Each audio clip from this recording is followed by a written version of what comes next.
conscious relationship starts with self. And in building that deep relationship with self, everything else just falls into place. Giap was born in Bangkok, where she grew up between her family village and the city. Her childhood was immersed in local culture, food, and spirituality with Buddhism at the core. After moving to London in 1991, she started her career as a professional dancer, and then, seeking stability, transitioned into the fast-paced finance sector. She observed how stress taxes one's health and undermines the body's resiliency. Putting herself on the path towards inner peace, she then studied various aspects of human behavior through psychotherapy, yoga, and spiritual healing, which ultimately helped her to create her own proven system to share with others. In this episode, we talk about how Giap transitioned from dancing to banking and then realized she needed to go back to her family's Buddhist roots.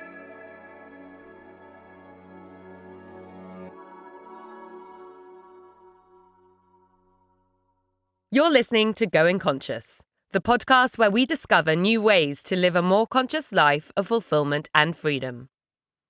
Each week, I speak with entrepreneurs, academics, and changemakers who have made big transformations, left unfulfilling lives behind, and found meaning in this new world where purpose drives success.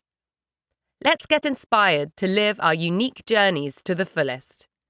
Let's explore the impact we want to make and deepen our understanding of ourselves, each other, and this beautiful world around us. Live your freedom. I'm your host, Nikki Trott. In this episode, we talk about how Giap went on her own healing journey, initially without the intention to make healing into her own career. How dealing with imposter syndrome has helped her to progress, conscious relationships, a very honest conversation about Giap's current personal relationship situation, the effects of the full moon, surrendering and not having control, how the universe will provide you what you need when you're serving others, and empowering people to go on their own inner health journey. Now let's go to our conversation. Gia, hello and welcome to Going Conscious. Hi, Nikki. Thank you so much for having me. You're welcome. I'm excited to talk about your journey today. So we're both from London, and you were working in Canary Wharf in the banking industry, and then you've made big changes in your life and left that behind. So I'd love to know a bit about what happened in that journey. How did you come to realize that what you were doing in Canary Wharf wasn't right for you? Yeah, of course.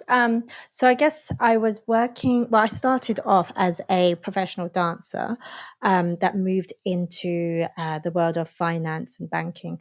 And so it was a massive change for me, like going from just moving my body, the mentality, and having that space to do or express myself being creative to something that's a little bit more rigid. So I struggled a lot to adapt to the corporate environment. And my role at that time was a executive assistant, so taking care of a lot of senior executives within the risk department. And if you know anything about finance, risk is probably the most stressful area in any financial department, just because we're just looking at everything and anything. So I think for me, what really tipped me off the edge was I didn't know at the time that I was dyslexic and dyspraxic, which really impacted the way that I was working. And I was studying as well. But then going through that, it just got so stressful. The amount of hours, the high intensity of workload, and the quality of work was pretty stressful, to the extent that I started having mental health breakdowns. It impacted my body. So I had severe alopecia. And that's when I really got back into I call it back to basics, so back to my root. So my family grew up as Buddhists in Thailand. So I went back to my mindfulness practice, and I guess that was the opening to really diving into what I'm doing now, which is mindfulness practices as well as well-being and alternative therapy, such as energy healing and sound healing.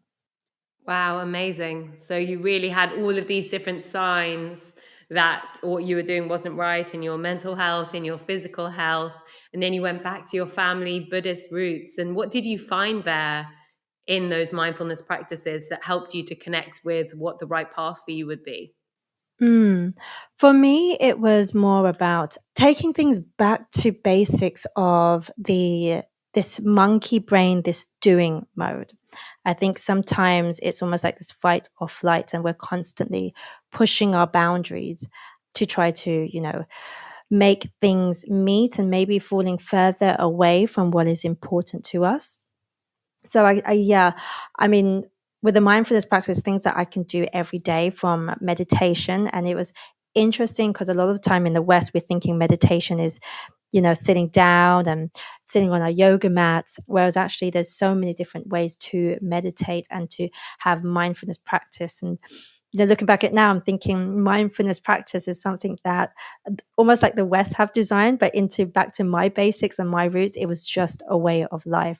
From I grew up on a farm, so when we would use our own farm animals to cook, we would mindfully do it almost like say prayer, giving gratitude, the way that we care for our animals. So now coming here and be like mindful cooking and mindful breathing, it was just, to me, this was just the way that we were living when I was growing up on the farm.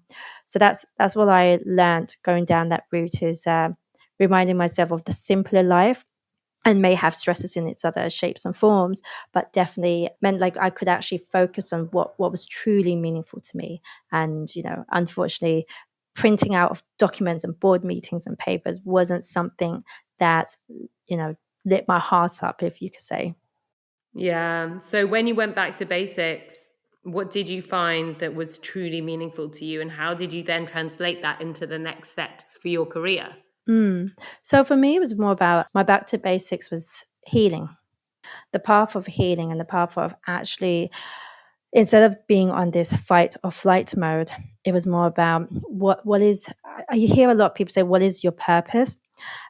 And almost like latching onto the whys and the purpose. But in this mindfulness practice, taking a step back, I was like, "What does it mean to be alive? What would I want to do that I won't?"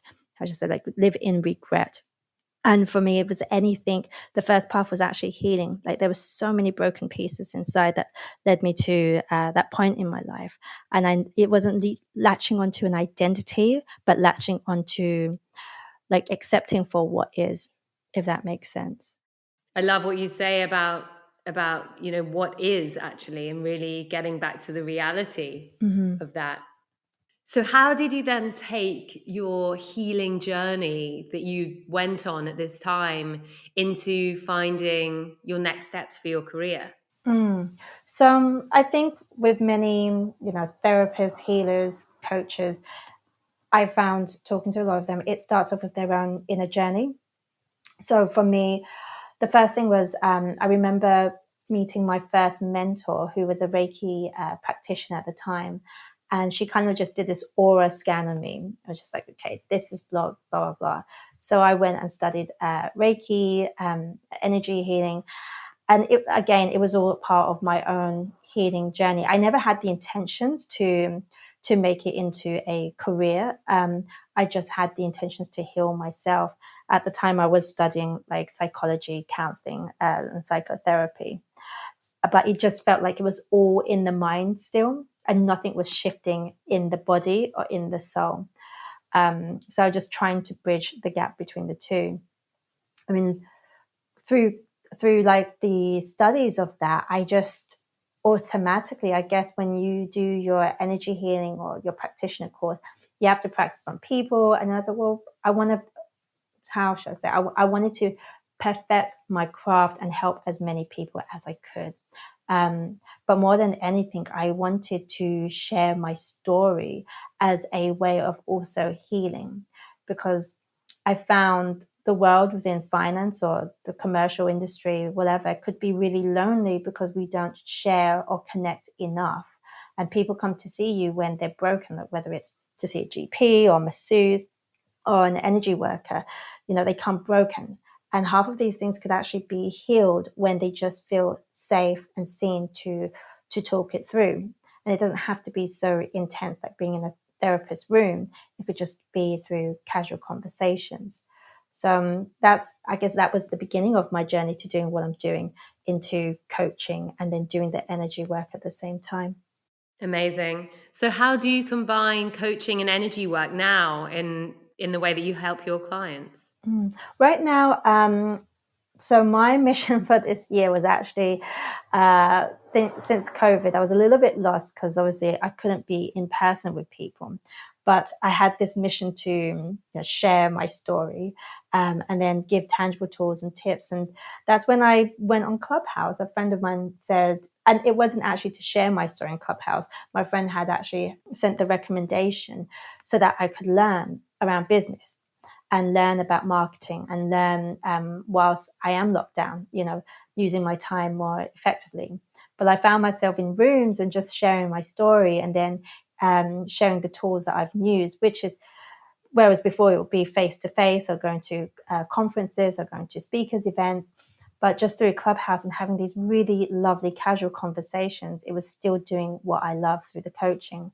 And and then providing space to do the sound bath, and doing distant energy work as well. I usually close other people's room because I'm all about collaboration. So I'm really looking forward to and have enjoyed going into other people's room and sharing whatever knowledge I can or experiences, and share the gift of sound with everyone. So that's how I've been just, using them both at the same time. Amazing. Clubhouse has been so incredible for me as well. And it's where we met and where I heard about your transformation from the work that you were doing in Canary Wharf right through to coaching and energy work, which resonated so much. And how has Clubhouse changed things for you? What impact has it made? I mean, I didn't expect to have as many people interested in me as much as I have done. I mean, I've had my Instagram page for I don't know how many years, and in the space of 2 weeks on Clubhouse, I think I had made 1,000 friends, which have all heard me speak, or connected with me of some shape, and it's really beautiful to. I think sometimes I have that imposter syndrome, and so when I kind of see it, and it's not about chasing the numbers, but I feel more inspired to show up, because even through the whole pandemic, you need to give yourself that time, that grace, and the whole journey of Clubhouse and during lockdown has really taught me again to go back to my roots and to go back to basics and to lead by example. So if I am not in a space, to hold space is taking that time out. I've had to do that quite a bit recently as I integrate back into my also 9 to 5, and then actually trying to figure out what is it that I'm trying to show up to the world. How am I trying to be of service? What can I gain from the app itself, rather than just chasing the trend, if that makes sense. So there's a good and plus and a minus. There's pros and cons to everything, and Clubhouse has been that journey for me. Yeah, absolutely. Amazing. I also experienced such a rapid growth of community and like-minded people, especially in the first weeks, a bit earlier before it was so saturated on Clubhouse, and it made an incredible impact for me as well. It's really, yeah, quite something. Mm.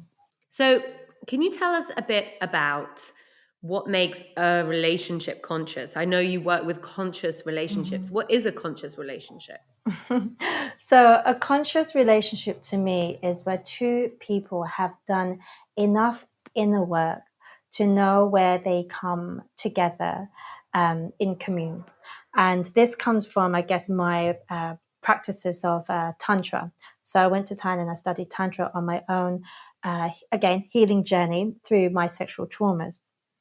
And through this healing process of understanding my sexual traumas through the tantric practices as well as the psychosexual therapy side of things, I came to realize a lot of the times relationship has that the breakdowns were due to communication. And the conscious relationship to me, again, is when it's not even as it's almost like you have to be able to look at the ego, and you have to be able to come together to want to do the inner work. I found the unconscious relationship is filled with the blaming game. But when I teach conscious relationship, it has a lot of spiritual practice. So doing the meditation, working on the trust. And that comes in different ways. So when I do my workshops, or I do my retreats with couples, we do stuff from, salsa, bachata, cooking lessons, acro yoga. These are all things, activities that should be fun to build the trust. And then we dive deeper into where there isn't trust. So when we do acro yoga from, do you trust yourself to fall on your partner to catch you? When we look at cooking together, how are we co-creating together? Who leads, who follows? And especially with dancing as well. So I come from a dance background. The whole idea of, today's society, women are so strong, and so they should be, but we sit sometimes a lot in our masculine because we have to. But most of us, or the women that I have been encountered with, desire to be led. And when we desire to be led, we have to ask ourselves, how are we creating space for someone to lead? And I think sometimes when you hear that, straight away, like, lead, being submissive, there's so many things that come through the mind. So I try to break it down to something fun like salsa or like bachata. And then it comes to, the sensuality and the sexuality side of the relationship. Sex and intimacy doesn't always come across like, what are you wearing? And, is that person yummy? It's more about, how does that person make you feel? Do they make you feel safe enough to be vulnerable, to dive deeper into intimacy? So that's a little snippet of my version of a conscious relationship. Beautiful. Your approach sounds so holistic and beautiful. Yeah. It's interesting. I love how you talk about, a conscious relationship starts when people who have done enough inner work come together. That was so much my personal experience, where I went on my own spiritual journey and left London and left the fashion industry and started doing a lot of meditation and Pilates and became fully vegan and all of these, reading many spiritual books, learning about Buddhism as well. And all of this kind of leading me to do so much inner work. And my husband was on the same journey. We hadn't met yet, but he was also on that journey and going through very similar stages in his way. And then when we met, neither of us felt that we had a hole that we were trying to fill with somebody, or that we needed somebody, but it just happened. And we were so ready. And it felt completely different to relationships that I'd had in the past when I'd been younger, where there was more of a sense of need to maybe fill a gap that you might have in yourself with another person, which is obviously completely unsustainable. So I love how you talk about that inner work and then how you can continue that together as a couple. Yeah, definitely. And it's funny because if you're not on the same path of doing the inner work, it's almost as if one's leading the other, one's inspiring the other. And then in the Western society, things come at you, the fear of, whether it's your age or whether you want babies. I think it's always good to be mindful of those things as well. And I don't know, I'm also right now going on that journey of, I guess maybe my very last, of coming towards the ego death of being stable and secure, and what that means to have a man to stand in that divine masculine, but who hasn't done the inner work. And there seems to be a few, I don't know, I think when you do the inner work, you know that your heart kind of knows, and it's not the infatuation, but there's this knowing, and it's really peaceful, and there's no pushing and pulling, like there's what you were describing about your husband. It just fits. Yes, we experienced that as well, where the first time we met, we knew we'd spend our life together. Mm-hmm. And it was very peaceful, and it wasn't this, oh my God, I have to create this and this now. It was just complete acceptance of, I know, but a little bit of me said, I mean, you could be wrong, and if you're wrong, then you're just wrong, so that's also fine. If it isn't, it isn't. But I pretty much knew it was, and just allowed it to happen and flow. And it was a very different experience to some of the dating I had experienced before. But I'd never really tied that closely to the inner work as well, allowing that knowing. And it's really interesting that you bring that up, because now that you say that, I think it is about having that trust in your intuition, and just knowing that your intuition in anything in life can guide you And that comes from doing the inner work, I suppose. What do you Right. think? Yeah, definitely. I mean, like I'm in a position at the moment where, I have this potential partner who's ready, and the life that I'd always dreamed is like ready. But there is this inner knowing inside that's just telling me it feels more like settling, even though everything's there. There's just this, there isn't a spiritual connection, even though that person, may want to go on that journey. And it's strange because when, even for me, as listening to you talk about intuition, it's like my intuition is like, yeah, that's your sign. That's your sign that you're ignoring me. Because, all that you had desired is here in front of your face, but you forget that you've grown. And that's the other thing, the change of, I think the transition of when you've grown. I'm actually turning 35 tomorrow. So there is this big resistance of me around my birthday, another age, another year, my body, like I always talk about, oh, my ovaries are shriveling. So I'm facing this universal, I don't know, not challenge, but test to say, well, how much are you willing to trust in the not knowing and to have faith in the divine, in the universe, and into where you are now without holding on to that past. And, we just had, we're still in the full moon of Scorpio.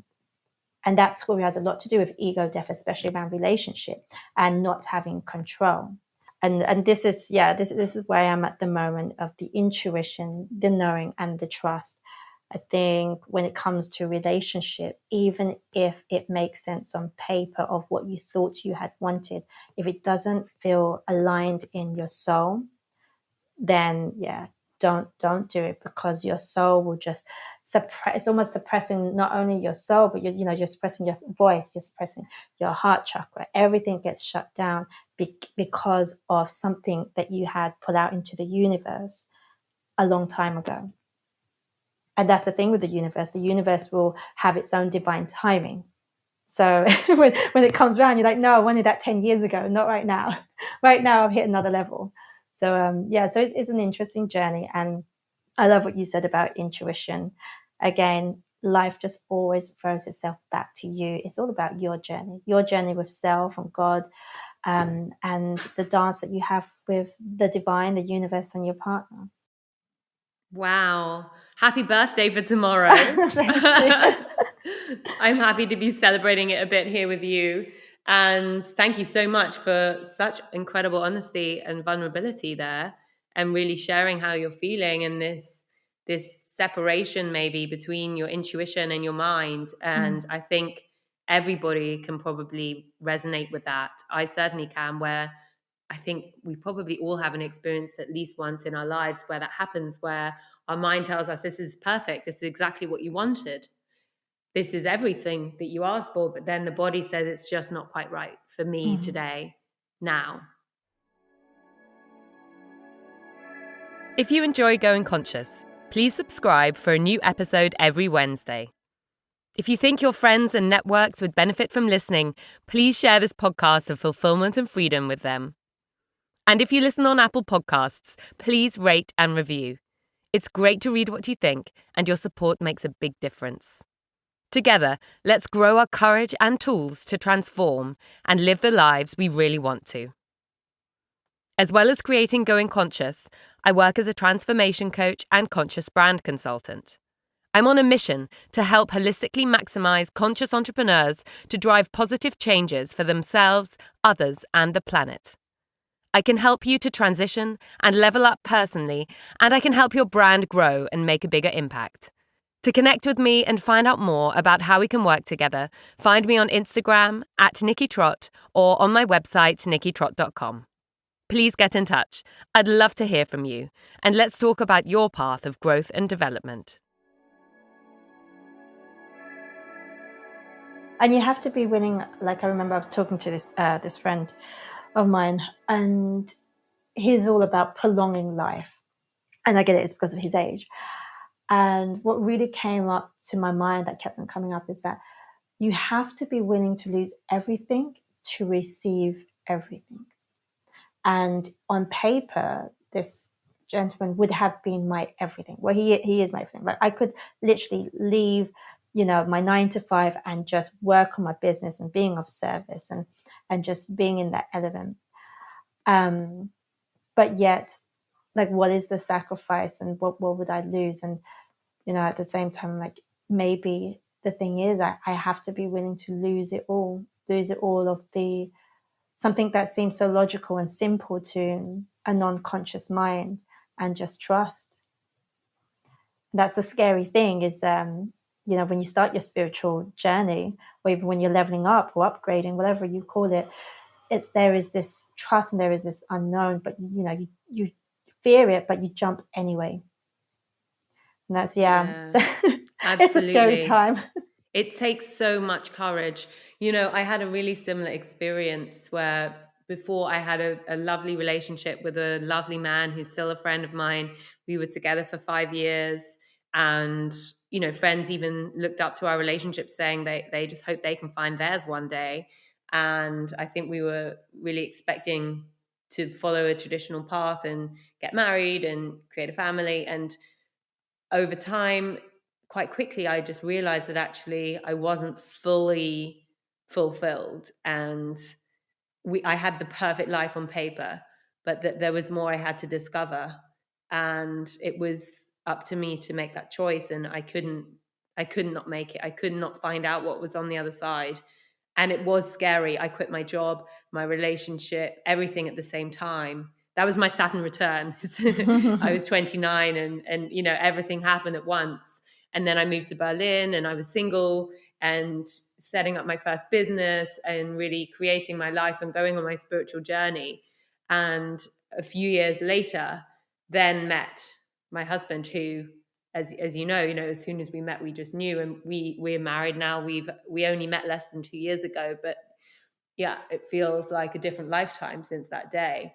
And so I know exactly what you're talking about, being in this position where everything is great and you're really grateful for it, but you just know that there is more.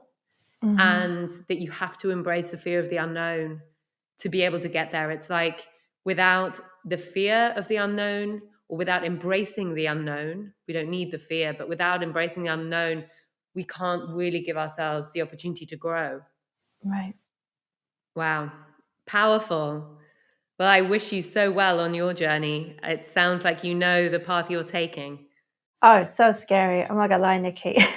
I've waited my whole life for, up till maybe like recently, I had envisioned that life, and I had, manifested it and prayed for it for so long. So it's so scary for me to be like,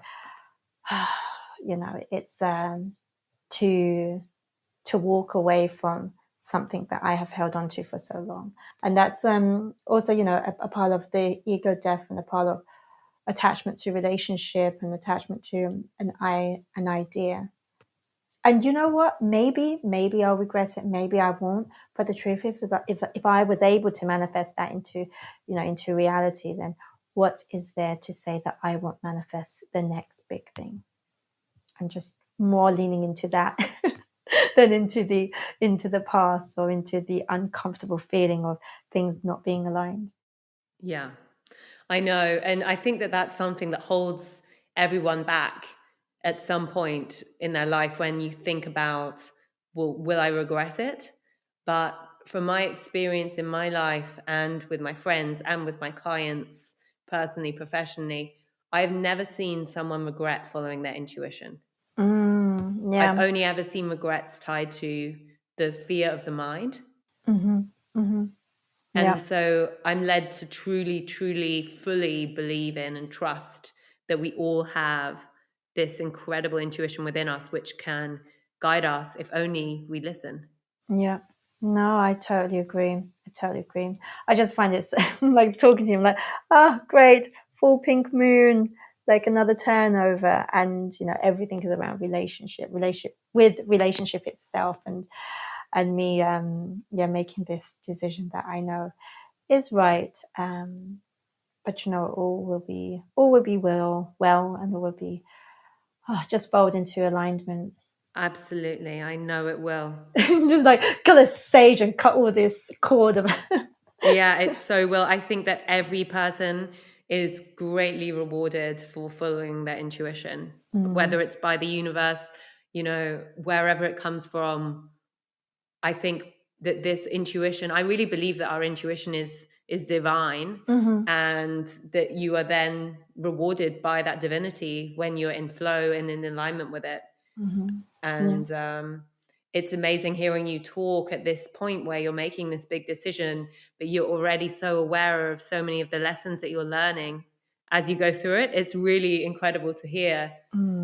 It's very reflective. I think what's really for me is also catching myself, because I hear it so much. A lot of coaches and practitioners, they talk when they've kind of jumped through the hurdle, and I love sharing my daily aha moments in real time, because I always say I'm not your healer, I'm not your guru, I'm not your coach, I'm just someone who holds space, who has compassion, and maybe can emphasize because I have or am going through it. Um, so yeah, it's just really beautiful to be able to share in real time and be like, yeah, this is what's going on. I too, with all this knowledge and all this experience, still go through these learning lessons, because there isn't a final destination. Growth just comes in different forms. And I was explaining to a friend, it's almost like trying to find the radio station. You get closer each time you do a little bit more healing, closer to that radio station. But you never kind of just get there, if that makes sense. You move through it. It's just a vibrational moving pieces and parts closer to you. Yes, I love that. Tuning in closer and closer to the right frequency for you. And that right frequency, that channel probably changes and evolves as well throughout our lifetime. And I so admire your vulnerability of sharing in real time as you're going through that experience, because it's so much easier to share afterwards when we know what happened and we know that it was all fine. And we know that it will be. I know it will be for you, but it's still so much scarier when you're really in it, and so powerful to share. So thank you so much. Wow. I feel like this is a completely special episode. We're kind of coaching each other somehow. I love it. So instead of asking you the next question that I would have asked you, I feel like I want to just ask you kind of how you're feeling in this shift, and what tools you're using to help yourself through it. It's so funny. I woke up. So yesterday was hibernation for me with the moon, and everything that you can think of just fell apart. I woke up. All of my birthday plans for the weekend had been just fell out. Like the restaurant cancelled the booking, the hotel cancelled the booking, all because they weren't able to reach me because I was spending some time celebrating my birthday on Sunday. So I was like, great, and everything's fully booked now. And then I went through this whole, I don't have any control. I mean, I'm a Taurus, Scorpio rising. So this whole control thing and, my identity and having stability was just really playing on me. So my tool for that day was I just, instead of just trying to sage and shift and be in this being this gotta fix mode, I'm just gonna, switch off. I'm gonna switch off. I'm gonna crawl under my bed. I'm just gonna lay there for a bit and just breathe. And then I'm gonna do something that shifts my mind and body. And that's not to do with the healing, just be. And being for me is doing the things that I guess a normal mundane person do. For me, it's at the moment watching Korean soap shows. So I just sat there on the day on the couch working from my sofa, went to bed early. I did not do a full moon ritual. I just said, I'm having a human experience right now. And instead of pushing or pulling or trying to fix things and gain control, is actually I was saying, oh, it's the moon, or oh, it's because the universe is testing me. I'm like, this is happening. This is happening, and this is uncomfortable. And I'm going to sit in the uncomfortableness, but I'm going to do what feels right in this discomfort. And right now, it's for me to stop being of service, to stop trying to move and push through this uncomfortable situation, and just acknowledge I'm not very good of not having control. I'm okay with that. I'm a control freak. I can say it's the stars or whatever, but I like control and managing my risk. But right now, I don't have control. And surrendering isn't going to look like doing the meditation. Surrendering isn't going to look like, for me, doing the yoga, because that's me trying to move energy. Surrendering for me is just saying, I'm going to have a little bit of a cry now. No, I don't want to hold space for people. Like, I had people just messaging me, Giap, are you going to do a Clubhouse room for your birthday? What are you going to do? Where are we going? I was like, all this masculine energy of doing. I went, and even people saying, can I do you a virtual dinner? The same thing, like being of, for me. But actually, did anyone ever take a step and say, well, what do you want, Gia? And that's when I had to take a step back and ask myself that question. So that was my tool and tips, is taking a step and say, what do you want, Gia? Do you really want to have a virtual dinner with this person? Because doing the work that you've done, where is this really coming from? Someone may have the right intentions of trying to hold space for you, but did that person ask you, how would you like to be held? Or are they throwing things at you of how they would like to be held? Then it's not really about you anymore, is it? It's about being of value. It's about being able to help someone in need, especially someone like me who don't really ask for it. I'm usually the one holding space. So that all these tools, all these reflective tools are coming into play. And I just said, you know what? I just need to be right now with myself. Like, thank you, but right now I just need to be with myself. And that's my first tip, is do Giap, whatever Giap wants to do. You want to watch cartoons, you want to eat ice cream, select who you want to have in your space, and just be you unapologetically. Everything else can wait. The solving, the fixing, everything else can wait. But nothing can be done when the waters and the ripples are so, in such turbulence. Like, let yourself be in you before you allow solutions from even your own higher self or the external to come to light. That's beautiful. I love that. It's really giving yourself grace. Mm-hmm. And I think there's a really great lesson in there as well around being mindful of asking other people how they would like space to be created or how they would like to be held, rather than presuming they would like what you might like. And I think that that's something that's so easy to do from such good intentions, from a place of love and compassion, but where it still is about you instead of them. I think that's a beautiful lesson there as well. And I'm so glad to hear you're giving yourself this grace and you're allowing yourself the time and space that you need to process what's happening for you in your life right now, so that you can then, when you're ready, turn up with your power to serve others, Right. but first taking care of yourself. Mm-hmm. Yeah. Amazing. So what does personal success look like to you, and how has this changed since your Canary Wharf days? It's funny that we're talking about Canary Wharf, because actually, so in the Canary Wharf days, I had manifested this gentleman in my life, and I was like, this is what success looks like. Having that husband who, they're going to support me, and I'm going to launch my business, have all the support I need in this big house, and travel and work on my healing business and what's not. And now I'm just thinking, success to me is actually one of my Reiki masters had said this to me. I asked her, why don't you do the marketing or update your website? And she said, people will be drawn to you, and the universe will provide when you focus on your pure intent of being of service. And sometimes it means just looking service for you or your close family. Sometimes it's for the rest of the world. But you don't have to go out looking, searching for the next big gig or this whole thing of manifestation. So success to me right now is actually being of that, is how can I show up as authentic as I can in real time, and still being of service, and be able to create a space to be of service for others. So I don't know, this whole thing about Clubhouse monetization, I'm just in this place where success to me is someone who may have heard, from a friend of a friend that I do this, or maybe, listen to your podcast, and then realize I'm doing like an online course. And this just abundance of loving space for people to come and tap in and get what they need, what they want, and then leave feeling a little bit more, again, seen, loved, heard, and respected. so that they can do their own inner healing journey. And all I do is just provide that loving space for them. So that to me is success more than just about the wealth, the popularity, or the numbers game. It's having that consistent space and the ability to be of service. Beautiful. I love that. So it's really creating space for other people to be able to be empowered to go on their own in a healing journey and spreading that ripple effect.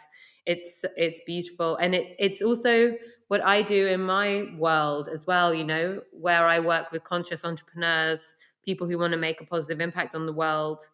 Helping them to be in a position where they can really thrive in that means that they can go on that journey, and more and more and more conscious leaders can exist in this world, and the more people supporting them, the better. So I really love that that's also how you're making your impact on the world. It's really a ripple effect. Each person that you touch then can go on their own journey and touch many, many more lives than you might be able to just as you. Yeah, definitely. And I think when you bring people together, like in a Clubhouse room, you start to realize that everyone has something to contribute to helping other people. And I love that. Even like with your podcast and your platform, you can learn so much from different people without having to go seeking it. We all have something to offer the world. Definitely. And it's been amazing the synergies that happen on Clubhouse, where you open a room, and even if it's a reasonably small room, suddenly there are two people in there who obviously just had to meet. And the conversation, just 5 minutes before they entered, took the exact turn it needed to create the space for them to realize the important connection that they might have, or the work that they might need to do together. It's amazing to see it. It's this technological place, it's just a social media platform, but at the same time, it comes from voice, which is authenticity, I think. And you really see beautiful moments unfolding there. Yeah, for sure. I mean, when you see that in real time on Clubhouse, it's just like, wow, you couldn't make this up. Exactly. And we've all experienced it.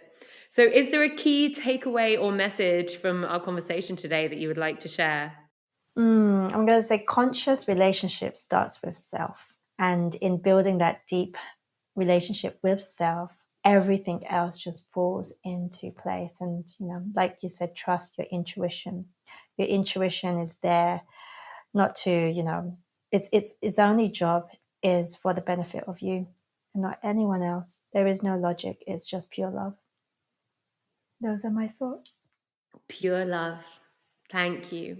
And is there a book that you've read recently and loved, or one of your favorites that you'd like to share and recommend to us? Do you know the one that I'm rereading again, and I think a lot of people have read it already, The Alchemist, and I think it's really telling me about my journey right now. It's this seeking more wisdom, seeking more knowledge, seeking more wholeness to come back to home, which was everything. Everything was already there inside me, and I think rereading it now, I'm seeing that all the beautiful souls that I'm co-creating with are just mirrors, reflections of the me that I may have forgotten, guiding me back home. So yeah, it's one of those books that you can read over and over again, and there's so many different messages depending on where you are in your life. I love that book. I love it so much. Me too. I heard it last year as an audio book when I was really sick with pneumonia. I mean, it didn't last too long, but over Christmas in New Zealand last year, and my husband put on the audio book for me, and I think it was in 1 or 2 days I just devoured the whole thing. It was amazing. It took me on such an incredible journey. It's such a powerful book, and I hope everyone's read it. Anyone who hasn't will love it. Any listeners, yeah, reading, listening, it's incredible. And lastly, where's the best place for listeners to find you online? Oh, find me. I think like Instagram is the best place for me. I am starting to get back into a routine. So I usually do like on Thursday, I call it the pillar talk, and where I just bring people up on stage and we'll just have real good conversations, banter. We never know where the conversation's going. And you see, people's faces and stuff. I really do like connecting with real humans, if that makes sense. It's not just a numbers thing and you just get faded away. I want to get to know every one of the souls that wish to connect with me. And Clubhouse as well. My Clubhouse, I have a club called Soul Deep and the Random Show, where we play amazing games and we just have a laugh, or we have like really, really deep conversations. Yeah, apart from that, my website. Always drop me a DM on Instagram, on email, whatever you feel called to. But those are my 3 main points of contact. And what's your website? Website is www.tongsayor.com. And Tongsayor is my business name, which is also the name of my village in Thailand. Oh, amazing. Okay, and those are in the notes for anyone who wants to check them out. So thank you so much. It's been so wonderful speaking with you today. Thank you. I wish you a beautiful full moon and birthday tomorrow. Thank you so much. Thank you. I hope you enjoyed this episode with the lovely Giap. I love how she shares how she went on her own healing journey without expecting that it would lead her to a new path in her own career. She had been working in banking, and then she left that behind to really pursue her own health. And through that process, she found her purpose. I often see this happening in the inspiring journeys that I explore with amazing people, that when we follow our own personal needs and transformations, the things that we need to go through in our own lives, we discover skills, modalities, and experiences that we realize are not only of huge value to us, but also of huge value to others. And then we must share them. I find it interesting how Giap talked about putting people how they want to be held onto you instead of asking how you want to be held. No doubt, people are usually coming from a place of compassion and love and generosity, but not taking the time to really understand what might be best for the other person, rather than what we might like in their situation. We all have different love languages or ways that we naturally most like to show and receive love to other people. So how can we be more aware of how others want to be held in our important relationships, so that we can more easily meet them where they are and hold them and provide the support that they need, really, that's about them. I think that the vulnerability Giap showed by sharing her relationship challenges as she goes through them, rather than after the event, takes such courage. And it's courage that we need to make the right choices in relationships. Sometimes we know deep down in our intuition what is best for us, but then we struggle to take the actions that lead us completely into the unknown. So I applaud Giap for being truly honest with herself and staying committed to what her truth is today.